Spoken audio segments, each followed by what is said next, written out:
Need to add a new shipping carrier to Ordoro? It's quick and easy. Here's how to get set up. Click your company name in the top right, then select Account Settings. In the left-hand menu, click Shippers Carriers. Select Add a Shipper, then choose your carrier from the drop-down menu. Enter the required account details to connect your carrier.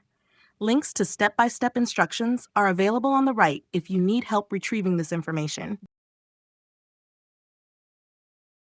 Double-check your credentials to ensure accuracy. Some carriers may require API keys or account numbers for verification. Once all details are entered, click Create to add your new carrier to Ordoro. Your carrier is now ready for shipping, and you can start creating labels immediately. And just like that, you're all set to start shipping with your new carrier. Now you can process orders more efficiently and keep your fulfillment running smoothly.